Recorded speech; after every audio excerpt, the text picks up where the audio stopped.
இந்த எலெக்ஷனுக்கு யாரெல்லாம் ஓட்டுக்கு காசு கொடுப்பாங்கன்னு பார்த்தீங்கன்னா, திமுக ஆல்மோஸ்ட் எல்லாத்துலயும் குடுத்து முடிச்சுட்டாங்க. அங்கங்க கொஞ்சம் கொஞ்சமா குடுத்துட்டாங்க. அது இருந்தாலும் லாஸ்ட்டா ஒரு ரவுண்ட் குடுப்பாங்க. மேபி ரூ. 500 இல்ல ரூ. 1000 குடுப்பாங்க. அது அவங்கள சார்ந்து இருக்க கணக்கு பண்ணியிருப்பாங்க. ஒரு பூத்துல நம்ம நிர்வாகிகள் 5 பேர் இருக்கிறாங்கன்னா, நிர்வாகிகள் குடும்பத்தினர் ஒரு 10 இவ்வளோ பேர் இருக்கும்.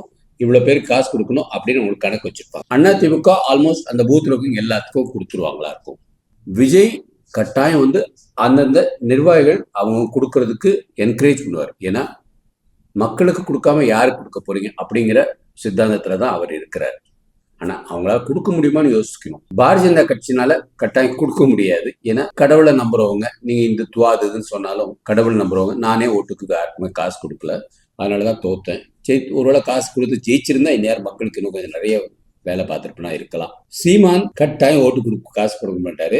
இன்னொன்னு அவர்கிட்ட அந்த பணமும் கிடையாது. அதனால இந்த தடவை ஓட்டுக்கு காசு கொடுக்கறது அதிமுக தான் நம்பர் 1 இருப்பாங்க. டிஎம்கே அதுக்கு அடுத்து தான் இருப்பாங்க. 3வது விஜய் கட்சி தாவைக்காவா இருக்கும். 4வது சீமான் ஒன்னும் கொடுக்க மாட்டாரு. பாரதிய ஜனதா கட்சியில இருக்கவங்க கொடுக்கலாமா கொடுக்க வேண்டாமா, கொடுக்கலாம் கொடுக்க வேண்டாம், அரசு எலெக்ஷனே முடிஞ்சு போயிடும். அதான் இப்ப இருக்கிற நிலைமை. வாழ்க பாரதம், வளர்க தமிழ், ஒளிரட்டு தமிழகம்.